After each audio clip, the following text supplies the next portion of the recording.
Welcome, folks, to episode 193 of #AskGSM here today for August 9th, 2017. I'm Graham GSM Matthews. Hope you guys are doing well. We're creeping closer and closer to that big milestone episode 200, I think, coming your way in late September. But in the meantime, and in between time, let's focus on episode 193 coming your way here today. Lots of great questions. I do apologize in advance for not sending out the questions, asking for questions to post on Twitter and Facebook and whatnot ahead of time. I did it last night, like well after SmackDown ended, around 11 o'clock or so. I completely forgot until the last final minute, but we still got an ample amount of questions, a lot of them very good. As always, I mean, you guys never send in bad questions, but let's get right into it. If you want to send in a question, be sure to tweet me on the Twitter machine at WrestleRant with the hashtag AskGSM. Find me on Facebook at facebook.com/Graham.GSM.Matthews. Drop a comment on the post I usually put up on Tuesday nights, if not on the wall itself. And last but not least, drop a comment on this very video. I'll include your question in next week's edition. First question coming your way from Brad S. from YouTube. Do you think that WWE should get rid of the Money in the Bank pay-per-view and put the yearly Money in the Bank ladder match on the WrestleMania card like it was when it first originated? This has been a case for years now, ever since we started getting only one Money in the Bank ladder match after they did away with two in 2014. The thing is, I would agree, yes, and I'm going to say yes. The only thing, I'm okay with them having the pay-per-view, just because the pay-per-view is pretty much always good. I don't think we have yet to have a bad Money in the Bank pay-per-view, just because the match is so great.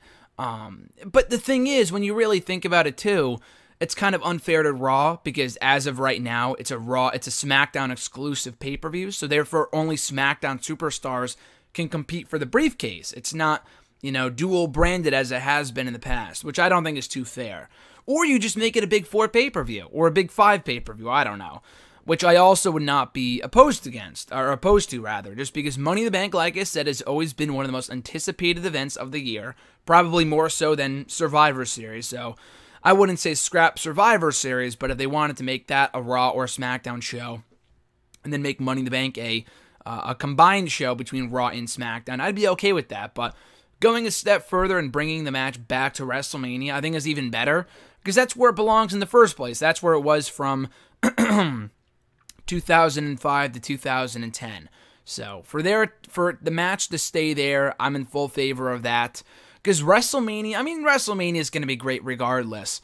But, now they have, like, the multi-man Andre the Giant Memorial Battle Royal as that match. And they've also done ladder matches at the last couple of WrestleManias. So they've kind of made up for it. But to me, I think the Money in the Bank match is most synonymous with WrestleMania. So I would bring it back to WrestleMania as soon as next year. But if they kept the pay-per-view, I wouldn't be mad at that either, just because it is always a great show regardless. Emmanuel A. from YouTube. I was watching some more Raws and SmackDowns before the SummerSlam 2002, and I remember the Shawn Michaels Triple H feud making more sense in the pre-match promo. There's a weird plot point where Shawn is mysteriously attacked in a parking lot, and Triple H decides to investigate who attacked him. The problem is, it's revealed that Triple H was the one who attacked him, and in storyline, it doesn't make any sense why he pretended he didn't, since it's after the DX reunion where he pedigreed Shawn. And for this storyline, it's redundant since it's after the DX reunion where he pedigreed Shawn. Have you heard about this part of the storyline, and is there something I'm missing here? I completely agree. I have not gotten this since I first found out about it many years ago. So you're absolutely right. Triple H, after being on SmackDown for a cup of coffee, comes back to Raw for seemingly one night only in July of 2002. I think it was July 22nd, if I'm not mistaken, because I think Eric Bischoff debuted the year, or rather the week prior. So he comes over to Raw for one night only to reunite with Shawn Michaels, who he convinces to come out of retirement, not to wrestle, but merely to come back to Raw for a DX reunion for the first time in like 3 or 4 years. So we get that reunion, and before they can do anything, Triple H, who was a babyface at the time, turns on Shawn Michaels. It was a great swerve. I thought it was awesome. And then, the very next week or 2 weeks later, maybe they made up. Maybe there's something I'm forgetting here. Maybe they made up the next week, which again would make no sense. Never trust Triple H. I think we all know that by now. But then Shawn Michaels gets attacked, and it's revealed to be Triple H and the security cameras in the parking lot. Again, it's very, very weird. So maybe someone who was watching at that point in time can fill me in here. I know I've asked RJ about it before. He loves the promo. I think the promo for the match at SummerSlam is great. The match at SummerSlam is friggin' fantastic. One of the best matches all year. It's just that the feud, from the way that I understand it, never made any sense. Because again, Triple H turned on Shawn, then Shawn gets attacked, and no one thinks it's Triple H. Because Triple H acts all concerned, like, oh, I hope you're okay, blah, blah, blah. And then Shawn finds out it's Triple H, and Triple H is like, oh, yeah, it was me from the beginning. It's like, why wouldn't you have assumed it was him from the start, considering he literally just attacked you like a week or two ago? So I never understood that either. Maybe there's something I'm missing here. Again, you're the one that's watching the Raws and SmackDowns. I don't think there's anything else in there that I'm missing. Maybe there is a promo on Raw where Shawn Michaels forgave Triple H, but even still, you forgive the guy who literally just attacked you, and then you get attacked again like a week or two later by a mysterious figure, and you don't automatically assume it's Triple H. That never really made any sense. So hopefully someone can shed some light on that, because I think we're both confused here as well. AP450, her question is, a few questions here, first one being, thoughts about the Toronto crowd for Raw and SmackDown? Toronto crowd is great. I don't remember the last time they were in Canada. I don't think they go to Canada too often for Raws and SmackDowns anymore. I saw someone tweet last night they hadn't been in Toronto for a SmackDown in like 6 years or so, which is crazy. In Toronto, like, the Canada crowds are always awesome. So I never understood why they weren't there more often. I know they were there in like 2012. I think I remember them being there in 2013. They might have been there after that. I don't remember. But they didn't even get a pay-per-view until last year for the first time since Breaking Point 2009, which was such a success they didn't bring it back the next year and hasn't been brought back since. But I thought the crowds for both shows this week were pretty good. Raw was very hot early on with the Brock Lesnar segment. They loved Brock Lesnar. They loved Kurt Angle. That whole segment was great. I don't really blame it on the crowd. But as the show went on, they just got really, really bored, and it's hard to blame them. The show was kind of dull on the whole, in my opinion. It was not a great show. It wasn't a terrible show, but it wasn't great. They booed Bayley for some weird reason. Like the Jason Jordan heat, I kind of get. The Bayley booing was kind of weird. I'll get to that later. But, I mean, it's not the first time she's been booed. She was booed, not heavily as she was on Monday, but she was somewhat kind of sort of booed at Extreme Rules a few months ago after that awful This Is Your Life segment, which, again, wasn't entirely surprising. But then she was almost booed out of the building in that segment on Raw this week after she got hurt, legitimately hurt, and she was giving her farewell speech. So, again, I'll talk about that in a couple of minutes, but that was weird. But overall, the crowd, it was good, but they weren't great. Like, you would not have noticed they were in Canada by halfway through the show, by the halfway point of the show, because they were pretty dead, and again, it's hard to blame them because the show is kind of boring. SmackDown, however, I thought they were great throughout, which, you know, it's a 2-hour show. It's a lot easier to be hotter for a 2-hour show from start to finish than it is for a 3-hour show or even a pay-per-view. But I thought they were great here. I thought they were great on SmackDown last night, very hot for Sami Zayn and Ty Dillinger, even Jinder Mahal, who's actually from Canada, if you didn't know. But, yeah, no, I thought they were great for the show last night. It really enhanced my enjoyment of the event, of the overall show. And it makes a big difference. If you have a dead crowd with a lot of good matches, you're going to notice that. It's going to take away from your enjoyment of the program. But I thought they were great last night. They were good on Raw, but they were a lot better on SmackDown, which, again, isn't saying much because SmackDown is shorter after all. Her second question, how long of a reign would you have liked to see Balor have as champion if he didn't get hurt at SummerSlam last year? Good question. I'm not sure if he would have been champion for the long haul. You would assume that he would be, you know, fresh face, first ever champion, give him the belt for, you know, a while. I don't think he would have been champion up until WrestleMania, and here is why. Because if everything went according to plan, like if everything went the way that it was supposed to in the months that followed, it's not like they brought back Goldberg because Balor was hurt. They were already in the process of talking to Goldberg as early as SummerSlam weekend, because Goldberg was in the area. He didn't show up at SummerSlam, as I think a lot of people, myself included, thought and hoped that he would. But Goldberg's return was already well into the works, and he was going to be back regardless. And I assume they probably would have done Brock and Goldberg for the belt either way at WrestleMania, regardless of who was champion. And I remember reading reports around SummerSlam time that coming out of SummerSlam, the planned feud was Balor and Owens, and then Balor, Owens, and Jericho.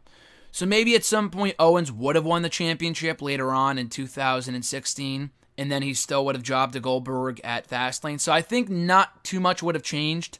You just would have had Owens have a shorter reign with the title than he did. But probably I would say up until late 2016 at the latest.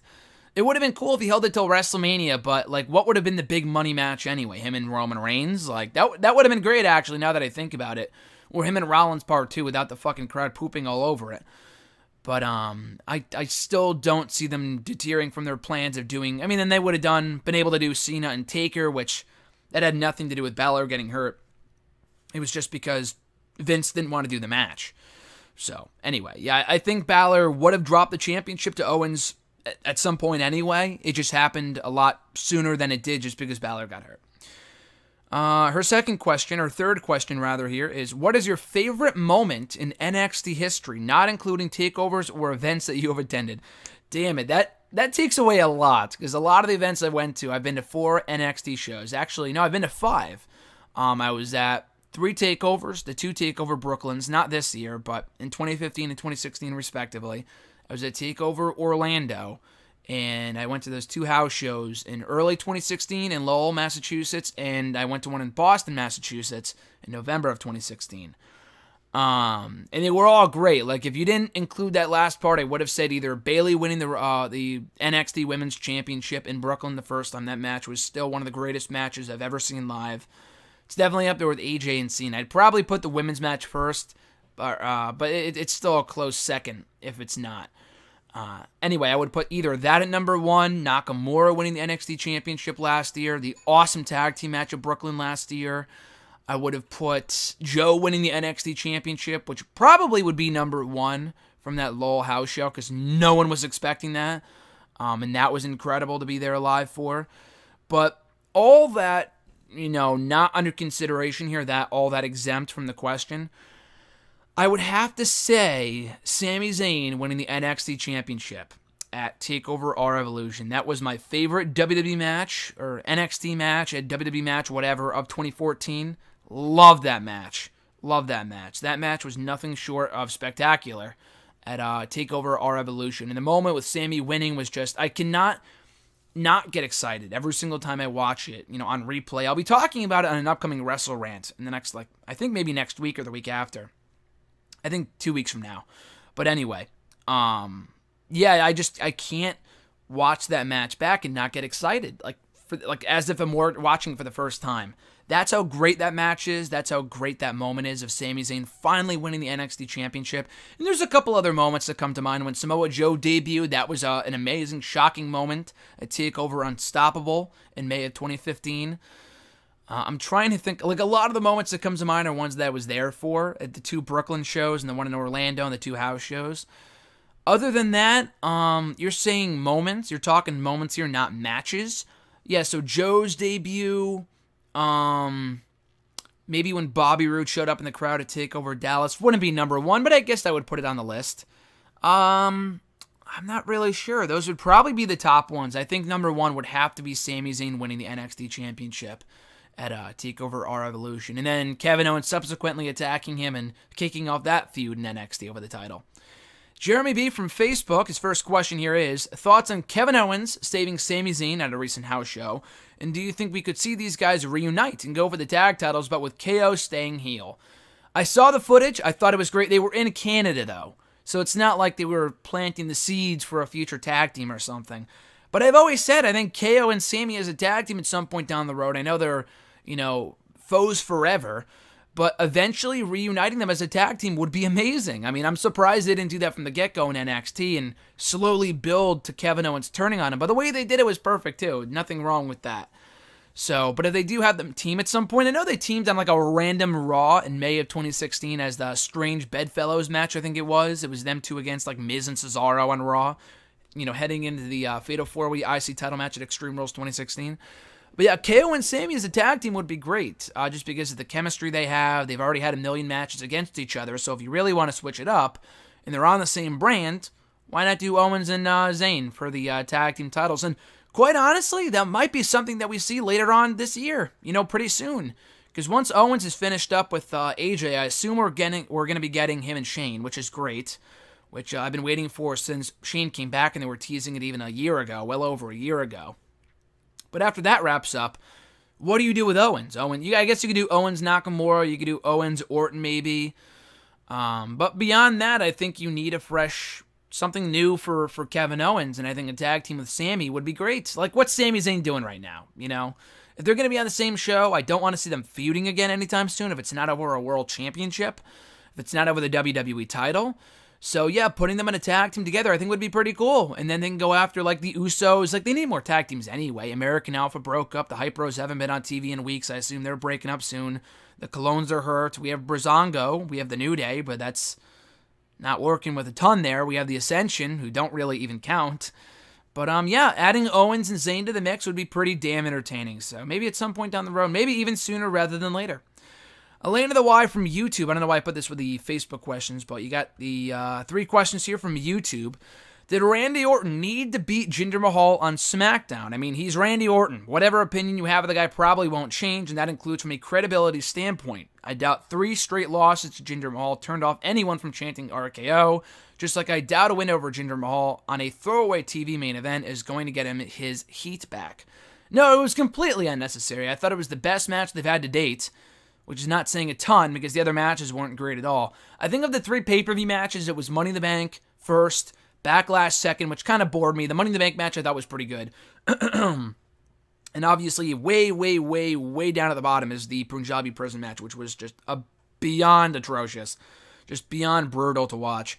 But yeah, last night I thought was their best match to date. I'm not even really sure why it had to happen. It's not like they've been teasing, I guess the feud didn't really kind of end at Battleground. They wanted to tie up that loose end because Great Khali got involved, and Orton never really said anything about that. Like, he literally just came out 8 days later, 9 days later on SmackDown and confronted Rusev, and that was it. Orton apparently could not have cared less that he had this championship, the championship match cost him, the Great Khali cost him the title after he interfered for no reason. We haven't seen him since, which is for the better, but you know what I mean. So, I think it's completely pointless to have Orton win last night. To give Orton his heat back, like you said? As people might be arguing. No. He's Randy Orton. I know the guy can lose three straight times. I don't see him losing to Rusev at SummerSlam, which is kind of unfortunate. Now I'm not even sure if I see Mahal losing at SummerSlam to Shinsuke Nakamura. And that's what bothers me more than anything else. Like, you've had this guy go undefeated for 4 months now? Since he became a main event player on SmackDown. The last time he lost a match was the friggin' Mojo Rawley at the SmackDown I was at in April. But the very next week, he became the #1 contender to the WWE title. And he hasn't been beaten since, so why would you have him get beaten clean, one-on-one, on SmackDown to Randy Orton of all people? It's not like it was a Sami Zayn fluke victory in Canada. It was friggin' Randy Orton having another match for no apparent reason, just to give Orton a victory for the sake of giving him a win. It was pointless. And now if Nakamura beats him, it won't mean as much because the guy's already been beaten clean on SmackDown on TV. So yeah, I thought that was pretty dumb. I liked the match, but the outcome was really asinine. Their second question, has our worst fears for Bayley in the main roster been confirmed ever since she became the best character on NXT and defined what it meant to be a kind of babyface in the modern era? Everyone has always had their worries of the writers on the main roster not getting what makes her work so well. And she's been on Raw for 1 year now, and now she's getting booed during an injury farewell speech. So is this officially rock bottom for her? I don't know if it's the worst that it could possibly get. Like, she could be getting Roman Reigns heat, Roman Reigns type boos, which she's not. But they were pretty loud on Monday, which really broke my heart because she did nothing to deserve it. The weird thing is that she was slowly building momentum before getting hurt last week. Like, she won a few matches. I'm pretty sure she beat Bliss on Raw in a random one-on-one match. She became the #1 contender to the title. She beat Sasha Banks. And even in the Sasha Banks match, the crowd was split 50-50. I mean, then again, I guess you could say the same thing for Roman Reigns in certain cities where they're going crazy for him and half the crowd hates him. The other half loves him, So I guess I don't want Bayley to become Roman Reigns. Farthest thing from that. That would be awful. Because Bayley's character is so easy to book, but they somehow managed to screw her up. I mean, it really comes down to this, and we've been saying this since not day one, but close to day one, that the main roster writers will not know how to book her, and that's been evident over the past year. She debuted at the Raw that I was at after SummerSlam, which was one of the coolest things I've ever seen live. The place went nuts. I went nuts. The video's here on YouTube. And then a year later, she's getting booed in front of a Canadian crowd, the smarky crowds that are supposed to love Bayley, even more than the casual crowds who may not care about her, are booing her during her speech after she got legitimately injured. Like, that just speaks to the volumes of how screwed up, that they've screwed up her character by the main roster writers. So it was heartbreaking, to say the least. For me, especially me as a big Bayley fan, it sucked. So again, I don't know if this is rock bottom, but it's close to it. I think time off from TV will do her justice. I think keeping her on TV, I mean, it depends how long she's out hurt for. Right now, as of this recording on Wednesday, August 9th, we have no idea. She could be out for 2 weeks. She could be out for 2 months. She could be out for close to a year. We really have no idea. I doubt it'd be that long. But I think, regardless, taking some time off from TV, because she's been on TV nonstop since she debuted a year ago. She really has not taken time off. So taking some time away from TV, coming back better than ever, rebuilding momentum, and building to that match with Sasha, hopefully at WrestleMania, I think would do her a world of good. So I'm hoping that's what we get. And that's what happens, because right now, I don't know how it can get much worse, because she's already being booed. And I know she's not the best promo girl, but that was rough. That was rough on Monday. Their third question. Without reading any NXT taping spoilers, I'm getting the feeling that the Roode McIntyre NXT title match is going to become a triple threat with Roderick Strong, a la Triple H, Benoit, Shawn Michaels at WrestleMania 20.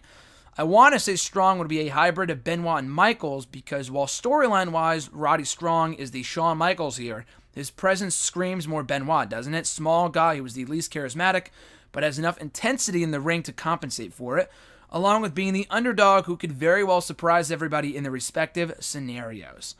Yes, absolutely, that is a great comparison. I don't know if Drew McIntyre would be Shawn Michaels. I think Drew McIntyre is great. I don't know if he would be Shawn Michaels, but I think you're right. I think Roderick Strong would be the hybrid of Chris Benoit and Shawn Michaels. Bobby Roode is a dead ringer for Triple H. That is a great comparison. Well, first and foremost, I don't think the match is going to become a triple threat. We literally have 2 weeks until the pay-per-view, until the event. Less than 2 weeks, actually. We have one TV taping tonight and then one next week. And William Regal already said last week or the week before that, I think it was last week, that Roddy Strong tried to get in the face of Bobby Roode, and then Regal came up and said, it's already one-on-one, there's nothing I can do. Drew McIntyre already has his title shot, so he might be added. I mean, that would be pretty cool. I think I would have heard otherwise if that was the case. I don't think that's the case. It would be cool if Roderick Strong got involved in the match and somehow. I mean, I typically don't like interference in NXT main events, but if that led to the debut of Adam Cole or someone else, that'd be pretty sweet, as a little like Roderick Strong faction. Or maybe he faces Johnny Gargano in a number 1 contenders match. That'd be pretty cool. But anyway, yeah. So yeah, Triple H, Benoit, Shawn Michaels, Bobby Roode, McIntyre, Roderick Strong. Those would be 2 great triple threats. That WrestleMania 20 main event is hard to top. But yeah, Roode, McIntyre, and Roderick Strong would be pretty cool. I'm trying to think of the last 3-way that we had for the NXT Championship. We've always really had one-on-one matches with the NXT title over at least the past 2 years. Finn Balor did not compete in any multi-man matches, so it wasn't during his time as champion. Kevin Owens didn't do any multi-man matches as champion.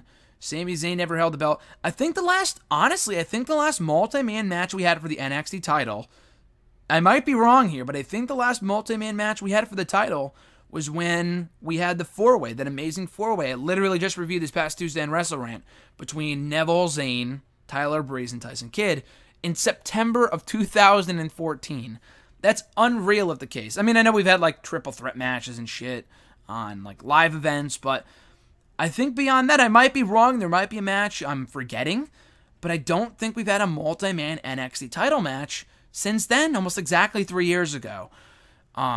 So maybe they build to that at the next special. I mean, if McIntyre won, it'd be pretty cool, but I do think that keeping the belt on Roode a little longer would be the best bet, would be the best booking decision. And then maybe you give the belt to McIntyre. I think they should give the belt to Roderick Strong. I think Drew is great, but I think Roddy, with the story that he has and doing it for his family, he has more motivation to become champion as opposed to Drew McIntyre and taking back our NXT, which is good. But he literally just came in, beat, Killian Dane, and that was it. He didn't do much else. He wasn't really on TV that frequently for a few months there when he first showed up. And then just to put him in the TakeOver main event, his debut at TakeOver in the ring, he's going for the NXT Championship. I would slowly build to him winning the belt, but I would have Roderick Strong take the title first and a triple threat at the next special, whenever that might be. It might be a little longer to wait, because I don't think the next TakeOver is until November over Survivor Series weekend. We haven't seen them do like a one-off TakeOver event since TakeOver the End in June of last year. But a triple threat would be great, though. I think one-on-one, they're fine as it is. I don't think it's going to become a triple threat, but they wanted to do it on NXT TV at some point after TakeOver Brooklyn, or maybe at the Survivor Series weekend show. I'd be all for it. But I do like the comparison, though, to get back to your question. Deshaun K from Facebook, his question is, what were your favorite moments from ECW One Night Stand 2006? That was a great show. The whole show was great. I think 05 is a bit better, but 06 is, 06 is still pretty good. That was a very good show. The main event, how can you get better than the main event? Between Rob Van Dam and John Cena for the WWE Championship, in front of that crowd, with the build-up they had, you can't get much better than that. So obviously my favorite moment would be the main event, but I thought Orton Angle was also really good. The whole show was good. The Mick Foley match, I think it was Mick Foley, Edge and Lita, I think versus Tommy Dreamer, Balula McGillicuddy, that's a tongue twister, and Sabu maybe, or someone along those lines. Stevie Richards, I don't remember. But that was a good match from what I can recall from it. But yeah, my top two favorite matches, I don't know, I just really liked Orton Angle. I thought they worked well together. The crowd loved Angle. Orton got great heat in front of that crowd. So, yeah, Orton Angle, and definitely the main event. Kind of going off of that, his second question is, if Roman Reigns of the future, creative booking, of the future he means like modern day, between 2015 and 2017, was to be booked for that event against Rob Van Dam instead of John Cena, would you have had him go over Rob Van Dam just to piss off the Hammerstein Ballroom crowd to the point where they're trying to attack Roman Reigns, but they can't because of maximum security? It would have been a cool moment. I guess if you're going to do that in front of any crowd, it would have been there. But you know what? It's almost the equivalent to having him go over in front of a similar ECW beloved crowd in Philadelphia when he won the Rumble. They weren't going to attack. They're not going to, we'll riot if Roman Reigns wins. They're not going to actually riot. People are not that dumb. Nor should they riot. That would just be a mess. Just because of a fucking fake wrestling outcome? Like, come on, that'd be stupid. I'm sure maybe a few people would have tried a few dumb things, but I don't think people would have actually rioted if John Cena lost. I know ECW fans are crazy, but no one's that dumb. So no, I would not have done that again. It would have been a hilarious moment to see Roman Reigns just get booed out of the building. But the reason that moment was so cool was because the company finally realized, albeit for a month, because then RVD screwed up and got the title taken away from him because he got suspended. But at least for a month, they realized that Rob Van Dam deserved that title. So they did the right thing in giving him the championship in front of that crowd on that night in that match with John Cena at One Night Stand 06. Had he lost, yeah, sure, it would have led to great heat for Cena for one night. But if they weren't going to turn John Cena heel, it would have been completely pointless. So I'm going to say no to that, but I guess it would have been pretty funny if Roman Reigns won. Just to troll the audience and see what their reaction would have been. But I don't think they would have rioted. But maybe I'm wrong. Andre G from Facebook, His question was, what are your thoughts on the ECW 2006 Invasion storyline? So kind of going off those two questions there. I haven't really seen too much of it, to be honest with you. I haven't really gone back and watched any Raws from that time period. I thought the ECW One Night Stand 06 show was great, like I said earlier. The storyline itself, I think, left a lot to be desired. It was like ECW versus WWE, but you wouldn't even really know that because it didn't last too long. They only really did it for that pay-per-view, and then for the debut of the actual ECW show. But then beyond that, it really wasn't that good. I had to go back and watch when they invaded Raw, but by that point, how many invasions had we had in WWE? Like, they did the first invasion wrong. We already had ECW invade back in friggin' 2001, so doing it 5 years later, it's like, been there, done that. And a lot of the guys couldn't even wrestle for shit anyway. Like, if you watch that Battle Royal on the first ever episode of ECW, WWE's ECW, from June 2006, then you'll know what I'm talking about. That match was horrid. That sucked. A lot of those guys had no business being in the ring. It was just putrid. So, the invasion had, the 06 ECW invasion had potential. And I don't want to say they screwed it up, but did it really get anyone over? Like, John Cena, I think, beat Sabu with vengeance. So it's not like he got Sabu over as a big star, who I think went for the belt at SummerSlam in a terrible match with Big Show. Rob Van Dam technically won the invasion when he won the belt at One Night Stand, but he got the belt taken away from him the next month anyway, so what point did that really serve? I'm not saying they shouldn't have done it, but in retrospect, it was a great moment, but it's not like Rob Van Dam became a bona fide main event star after that. He was gone from the company less than a year later. Other than that, no one else really got over from the Invasion storyline. So if you really want to, analyze it, I guess it's a failure, because the show, it's not like it was a hot show because of the Invasion. I mean, ECW sucked. WWE's Invasion sucked.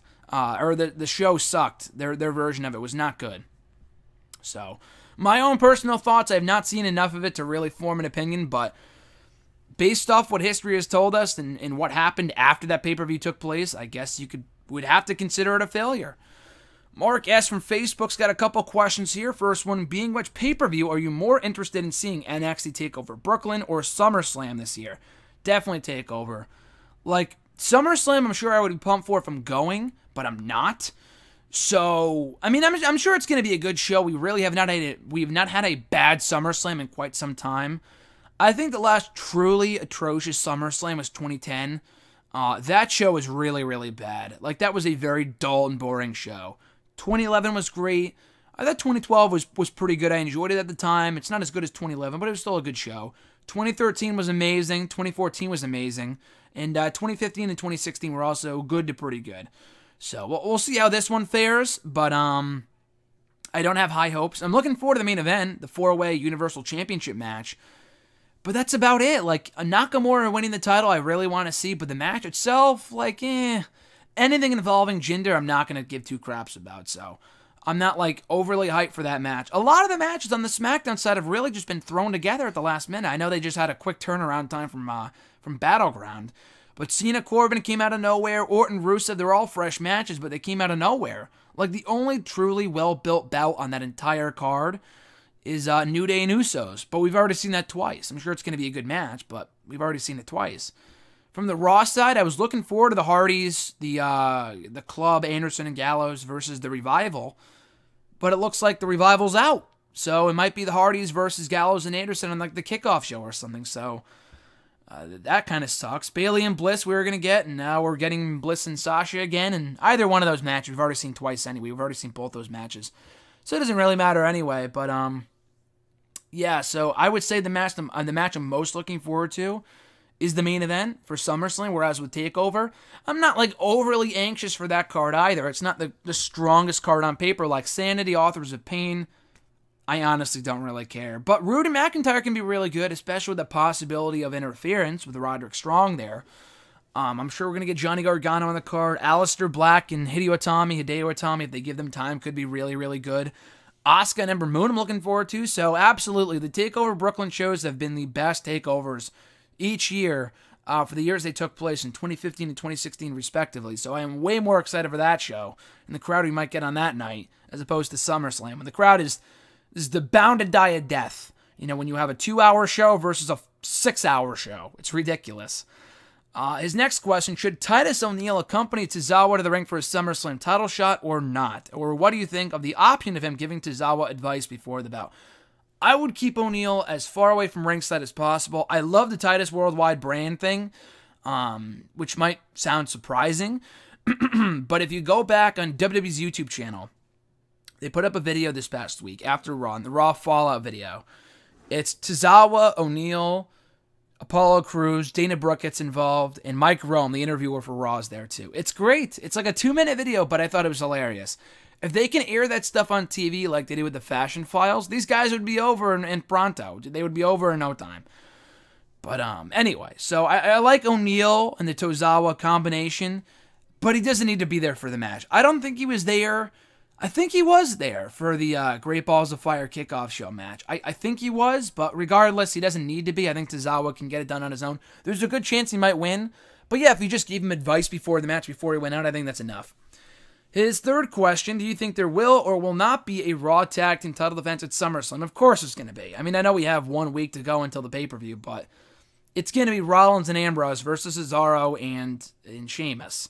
Unless they do another multi-team match with the Hardys and Gallows and Anderson, but Hardys and Gallows and Anderson should be their own match on the kickoff show. There's no need for them to do a multi-team title match, so I'm good with what we're getting with here with just with Cesaro and Sheamus and Ambrose and Rollins, which I think has been the most compelling part about Raw other than the main event stuff, I think the Ambrose Rollins saga and the way they've built this up, I thought the moment on Raw on Monday was great. I thought when Ambrose put his fist out like, oh shit, we're finally going to get it, and then Rollins walked out, it's like, oh man, we're so close, and the crowd ate that shit up. It was awesome. So yeah, that's one of my favorite parts about Raw right now, and you would be foolish not to put that on the card. I'm sure they will put that on the card on, they'll come together and say, hey, we want those tag team titles this coming Raw, this coming Monday on Raw, and maybe they finally bump fists after they win the championships at SummerSlam, which would be awesome. So I guess we'll see. But yeah, we are getting a Raw tag team title match, and I can assure you that it will be confirmed this coming week on Raw. His last question, should the Demon Finn Balor appear at SummerSlam to fight Bray Wyatt or not? He absolutely should. I'm not really sure why he didn't show up at Extreme Rules. Like, I'm okay with the Demon not appearing on Raw. I don't want it to be overdone to the point where it's overexposed.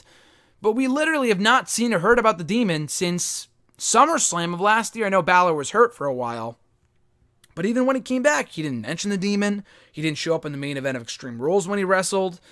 So, yeah, he should appear at SummerSlam to fight Bray Wyatt and beat Bray Wyatt. I see no reason why Bray Wyatt should win there, and I just could not care less about Bray Wyatt. The Eater of Hot Pockets, the Eater of Pinfalls, as people have called him. But, yeah, we should get the return of the Demon on the exact 1-year anniversary of the last time we saw it at SummerSlam last year. At Rusty Rages, his first question was, what are your thoughts on the whole Sienna and Charlotte stuff? So, for those unaware, I guess Sienna took... who is by the way, if you don't watch Impact Wrestling, GFW, TNA, whatever, she's their current Knockouts GFW Women's Champion. She took exception to the fact that Charlotte wears robes to the ring and that she puts her pinky up. I'm pretty sure she was just kidding, because it was very obvious in the picture she posted of Charlotte, where Charlotte had her pinky up. She was doing the whole, sipping tea thing with Becky Lynch. She wasn't actually doing the pinky shit. So I'm pretty sure she was just joking, and then Charlotte, I think, fired back like the next day and had like a cup tea emoji, whatever, cup of tea emoji with a picture of Ric Flair's robes, like pretty much saying that, hey, it wasn't my idea, my dad was doing it well before you were even born. It's just playful banter. It's nothing too venomous. It's nothing to write home about. I'm sure there's no real heat there. If there is real heat there, what a dumb thing to argue over. But I'm pretty sure it's just playful banter between two good women's wrestlers. At least Sienna's pretty good. Charlotte, I think, is great, but, Charlotte blows Sienna out of the water. Will Shinsuke Nakamura beat Jinder Mahal at SummerSlam? I think he should. And the thing is that, well, like I said earlier, like when Mahal lost on SmackDown this week, that told me, damn it, Mahal's probably retaining at SummerSlam. But I don't know. It's hard to say. I think it's really hard to say. Just because if he does beat Nakamura and hands Nakamura his first loss, which would be dumb, then where do you go after that? It's not like Cena goes after the championship after that, because he's going to Raw, it looks like, after SummerSlam. So what do you do with Jinder Mahal? Like, who else is there for him to defend against? Sami Zayn, the guy's a loser right now. Like, there's really no one else. AJ Styles, maybe, but it looks like AJ's going to be United States champion for the foreseeable future. So, yeah, I would have him beat Mahal, because if he loses, then I don't know where you go from there. I guess you could have him beat, win the championship at the following pay-per-view, but they got to end the Mahal experiment. It's just not working. It's not working. They have to have him beat Jinder at the pay-per-view. Is John Cena the right opponent for Baron Corbin at SummerSlam? I think so. I know the feud has been rushed, which I'm not a fan of. They only really started it a week ago after SmackDown went off the air, and then went off of that on SmackDown this week. But I think it's good. I'm way more interested in Nakamura and Jinder and Cena and Corbin than it would be Cena and Mahal and then Nakamura Corbin again. So I'm glad they're doing it the way they did. I mean, again, it's rushed, but it is what it is. That's what happens when you have friggin' 24 pay-per-views in a calendar year. But, yeah, I think Cena Corbin should be a good match. Maybe not great. I thought their promo exchange on SmackDown this week was all right. We've seen them have one match earlier this year on SmackDown. It was a solid match, nothing too good, but we'll see how this plays out. I think it'd be dumb for Baron Corbin to lose, but he probably will. But I think Corbin can really benefit from working with a main event player like John Cena. And like I said, Cena's on his way to Raw anyway after SummerSlam, so you might as well do this fresh feud while you can. Like, we have yet to see a full-fledged Cena and Corbin feud, which I think could be pretty good. So I'm looking forward to their match. I don't think it's going to be an instant classic or anything. But I think it's a good way to hopefully put Corbin over before Cena goes to Raw. Because if Cena wins and then goes to Raw, that would be stupid. They got to do the honors for the guy on the way out, who is Mr. Money in the Bank, by the way. Probably our next WWE champion, if not Nakamura. So, I think if Corbin loses, then maybe he cashes in later that night, but I still think it's too soon. And how many times have we seen that anyway? Like, I could see Carmella cashing to the pay-per-view, but how many times have we seen people cash in at SummerSlam? We saw it in 2011 with Del Rio. We saw it in 2013 with, who was it? Randy Orton. So we've already seen it twice. Like, hold off on it until later on in the year. I would see Carmella cashing in because it is in New York where she's from. But having Corbin cash in at this point when it's still way too soon would be dumb. But anyway, yeah, Cena Corbin should be decent. And what was the other thing I was going to say? With Corbin, yeah, Corbin losing and then Cena going to Raw would just be completely pointless. I think Cena should be putting more people over. Oh, here's what I was going to say. And I pointed this out on Twitter this morning, and I think a lot of people are aware. Cena has not won a SummerSlam match since 2010. 2010. That's crazy. He lost to Punk in 2011. He lost to Punk in the Triple Threat match, also with Big Show in 2012. He lost to Daniel Bryan in 2013. He lost to Brock Lesnar in 2014. He lost to Seth Rollins in 2015, and he lost to AJ Styles last year. And a lot of those losses to Bryan, Brock, AJ were all clean, by the way. And the Punk one, sort of not really, but it was somewhat clean.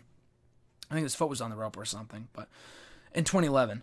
So anyway, I don't think Baron Corbin's beating Cena clean, but it would be funny for Cena to extend that streak and go another year without winning a match at SummerSlam, following another loss to Corbin, or following just a loss to Corbin, period. So that's what I would do, but I'm pretty sure Cena wins, LOL.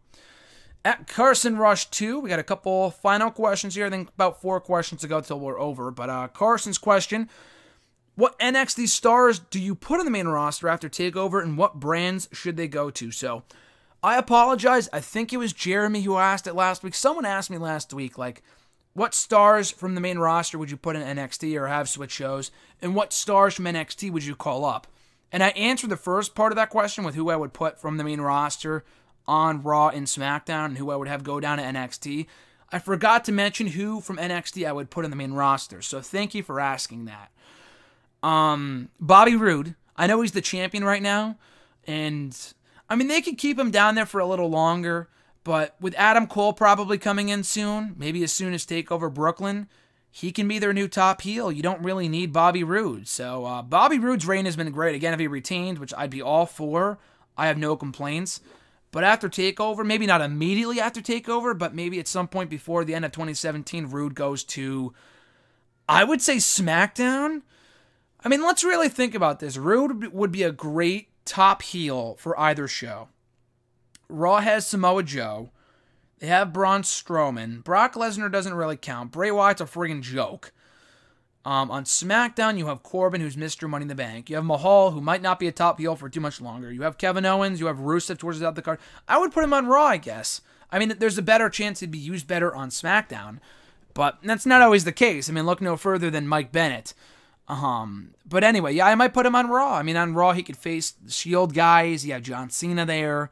Finn Balor. So yeah, Bobby Roode on Raw would be pretty cool. Keep him away from Shinsuke Nakamura for now, who we just got done feuding with a few months ago. So yeah, I'd put Bobby Roode on SmackDown. And also Ty Dillinger's on SmackDown too. We've already seen enough of them going at it. So yeah, putting him on Raw I think would make sense.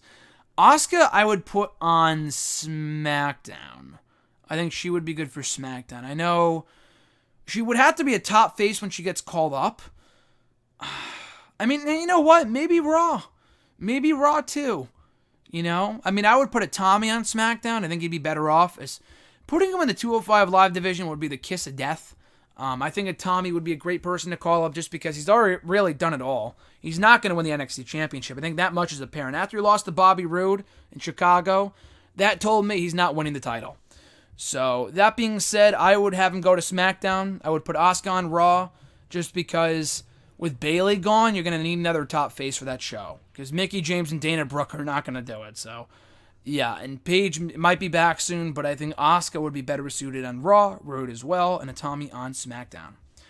At E13A, this was in response to something. So basically the question was, do you think it's out of passive aggressiveness or just joking? So what he's referring to, I put up a tweet last night. It was a picture of Zack Ryder liking Kurt Hawkins' tweet, who quoted Emma. And Emma said, "Oh, thank you for helping me surpass 1.3 million Twitter followers, whatever."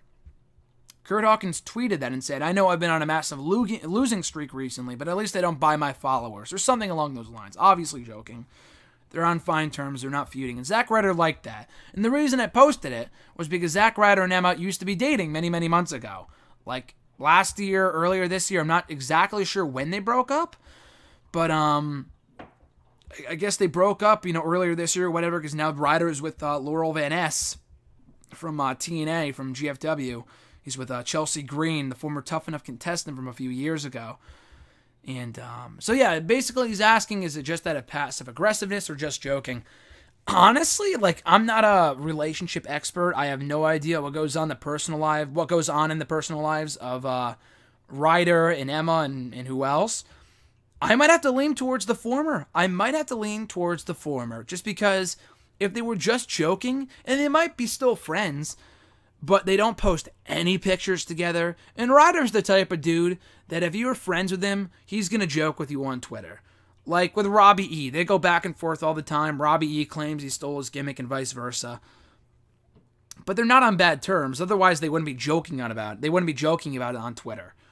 He jokes with Tommy Dreamer. He jokes with Kurt Hawkins, They're friends, but he hasn't joked with Emma. I mean, it might be different because she's a woman. They used to date. I'm not exactly sure, but they don't interact whatsoever on Twitter. And there was another instance that I posted about a week or two ago where Zack Ryder liked to tweet. There was a video that WWE posted of Emma getting squashed by Nia Jax. So from 2 weeks ago. So it was 2 weeks ago that happened. And Zack Ryder liked that tweet. That was pretty funny. That might be out of passive aggressiveness, because I don't know why he would just joke about that. Like, I could see him replying to the tweet and tagging Emma, but he liked the tweet. So, I don't know. I feel like Ryder might be the type of dude to be passive aggressive. I don't know the guy personally. I have no idea. I'm just guessing here, but if I had to take a guess, I would say he's being passive aggressive, but that's just my 2 cents. Final 2 questions from @Scarlet1 on the Twitter machine. First one being, how do you feel about Arn Anderson admitting to destroying Tully Blanchard? I was shocked. I did not expect Arn Anderson to be that type of guy, to be destroying his tag team partner like that. But I guess you just can't. You can't count anyone out these days.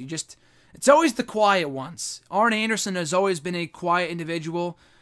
You gotta always expect it's them. He's the culprit. So when he came out with it, I was shocked, but I can't say I was too surprised.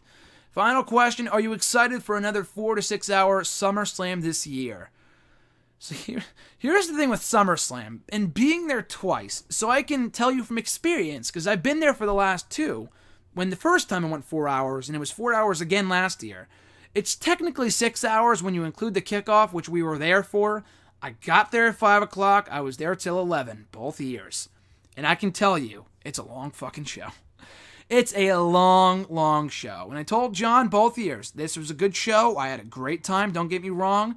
But 4 hours is just not necessary. I can get it. I get it for SummerSlam. I get it for WrestleMania. Doing it for SummerSlam, Survivor Series, and Royal Rumble is completely unnecessary. It's the bigger the better is Vince's, catchphrase. That's his motto. But it's not true. Having these bigger shows, I mean, I love these pay-per-views, don't get me wrong, but having them be longer for no apparent reason is just a complete waste. It's a total waste. You do not need to have a 6-hour Big 4 pay-per-view unless it's WrestleMania. WrestleMania, the time flew by like that. Like, by the time it ended, I had no idea it was 12:15. Because it was my first WrestleMania. It might be different for people who have been to multiple WrestleManias. For me personally, being to my first one this year, the time flew by. I was having a blast. And also the show was pretty good, so that helped as well. SummerSlam, even then, though. I mean, the last 2 shows were really good, but by the end, I'm thinking, oh my god, the show just won't end. Again, it's different for WrestleMania when you have the concerts and the hour-long entrances and shit, but for SummerSlam, when it's just like a million matches on one card, it's too long. It's just too long of a show. So, no, I'm not excited. I mean, I'm looking forward to the show, at least the main event. That's really about it. Like I said, there's really not many other matches on that card I'm like anxiously anticipating, except for maybe the SmackDown Tag Team title match, and also the Raw Tag title match too. But beyond that, I can't say I'm super pumped for this show. Not only because it's going to be 4 to 6 hours, but also because the card just isn't great. I mean, there's a lot of matches that could have the potential to be good, but the build to the show has just been abysmal. So maybe that's for the better. Maybe low expectations will result in just a great show. But then again, I thought the same thing about Battleground, and the show was the worst one I've seen in a long time, so I guess we'll have to wait and see. But, yeah, I can't say my excitement level's through the roof, also because I won't be there this year. Again, if I was going, maybe I would say, yeah, I'm pumped regardless. It's SummerSlam weekend, which is always great, but I won't be. So taking that out of account, then yeah, I'm not super pumped, but again, I'm hoping for a good show. And that does it, guys, for episode 193 of #AskGSM here today for August 9th, 2017. As always, thank you for checking out the show. I should have mentioned this at the get-go from the start. I completely forgot. But, guys, be sure to check out my exclusive interview with Impact Wrestling GFW's Eli Drake. How many times have I talked about him here on the show? I love the guy. Eli Drake is one of my favorites right now in GFW. The guy's awesome. And I just spoke to a GFW representative a couple of days ago, and I'll be talking to... They actually promoted the interview on their Twitter account. TNA did, on the Impact Wrestling Twitter account, which is pretty fucking cool. I didn't even know that until I saw it. I'm like, oh, shit, they promoted it. And Eli Drake retweeted me when I tweeted about it last night. So, yeah, I will be talking to Eli Drake tomorrow. It might be up on Wrestle Rant Radio, maybe even next week. I don't know if I'll put it up on Thursday. But, so yeah, check out my Eli Drake interview this coming Friday on hiddenremote.com, the WWE section. And speaking of tomorrow, Wrestle Rant Radio, a very special episode coming your way that I want to plug real quick. We'll be talking Raw and SmackDown and stuff, or at least I will be. But for the first 20 minutes of the show, I've got an exclusive interview with someone that you never thought you would hear in your life on Wrestle Rant Radio. My own grandmother. We got Grandma Matthews coming on Wrestle Rant Radio to help me break down the Glow Netflix show, which was great, by the way. She watched the show, or at least most of it. So we sat down last weekend when I saw her, and we reviewed the show. It was a lot of fun. So check that out tomorrow on Wrestle Rant Radio. And last but not least, check out #AskGSM every single Wednesday. You can send in your questions by tweeting me on the Twitter machine at WrestleRant with the #AskGSM. Find me on Facebook as well, facebook.com/gram.gsm.matthews. Leave your question on the post. I usually put up on Tuesday nights, if not on the wall itself. And that being said, guys, also drop a comment on this very video. I'll include your question in next week's edition. So, all that being said, folks, enjoy the rest of your week. I'm Graham GSM Matthews. We'll be right back here next Wednesday with another all-new episode of #AskGSM. Be sure to like the video, drop a comment, share the video, subscribe to the channel for daily content, and I'll catch your ass down the road.